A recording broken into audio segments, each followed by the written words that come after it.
Global star Ram Charan హీరోగా, Kiara Advani heroine గా, Indian James Cameron Shankar దర్శకత్వంలో తెరకెక్కిస్తున్న most awaited cinema game changer. అయితే ఈ చిత్రం ఎప్పటి నుంచో తెరకెక్కుతూ వస్తుంది, కానీ ఇప్పుడు ఈ సినిమా ఫలితమే శంకర్ కి ఎంతో కీలకము అన్నట్లుగా తెలుస్తుంది. ఎందుకంటే శంకర్ తీసిన లాస్ట్ ప్రీవియస్ మూవీస్ అన్ని కూడా నిరాశపరచడం విశేషం. అలాగే రీసెంట్ గా వచ్చిన భారతీయుడు 2 సినిమా కూడా ప్రేక్షకుల అంచనాలు అందుకోలేకపోయింది. దీంతో దీనికి సీక్వెల్ గా వస్తున్న భారతీయుడు 3 భవిష్యత్తు చరణ్ తో చేస్తున్న గేమ్ చేంజర్ సినిమాపైనే ఆశలు ఉన్నట్లుగా తెలుస్తుంది.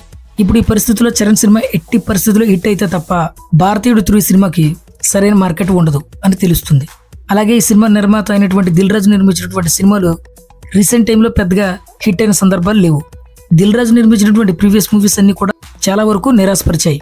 అలాగే దిల్ రాజు నుంచి ఒక సినిమా వస్తుందంటే ఖచ్చితంగా ఈ సినిమా హిట్ అవుతుంది అనే నమ్మకం గతంలో ఉండేది, కానీ ఇప్పుడు ఆ నమ్మకం కూడా లేదు. కాబట్టి అటు శంకర్ గానీ ఇటు దిల్ రాజు కానీ ఇద్దరు కూడా రామ్ చరణ్ గారి మీదే ఆశలు పెట్టుకున్నట్లుగా తెలుస్తుంది.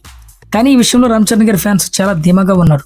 ఎందుకంటే రాజమౌళి గారి కెరీర్ లో హిట్స్, సూపర్ హిట్స్, బ్లాక్ బాస్టర్స్ చూశారు, కానీ ఇండస్ట్రీ హిట్ చూడలేదు. అలాంటి రాజమౌళి గారికి ఫస్ట్ ఇండస్ట్రీ హిట్ ఇచ్చిన హీరో మన గ్లోబల్ స్టార్ రామ్ చరణ్. అలాగే సుకుమార్ కెరీర్ లో ఫ్లాప్స్ మరియు సూపర్ హిట్స్ చూశారు, కానీ కనీసం బ్లాక్ బాస్టర్ హిట్ కూడా చూడని సుకుమార్ ఏకంగా ఇండస్ట్రీ హిట్ ఇచ్చి టాప్ డైరెక్టర్ చేశారు మన గ్లోబల్ స్టార్ రామ్ చరణ్. ఆ విధంగా SSR కి ఫస్ట్ ఇండస్ట్రీ హిట్ ఇచ్చారు. అలాగే సుకుమార్ గారికి కూడా ఫస్ట్ ఇండస్ట్రీ హిట్ ఇచ్చారు. అదేవిధంగా శంకర్ గారిని కూడా తన రేంజ్ కంబ్యాక్ ఇస్తామంటూ ధీమా వ్యక్తం చేస్తున్నారు మన mega power star alias global star Ram Charan గారి ఫ్యాన్స్.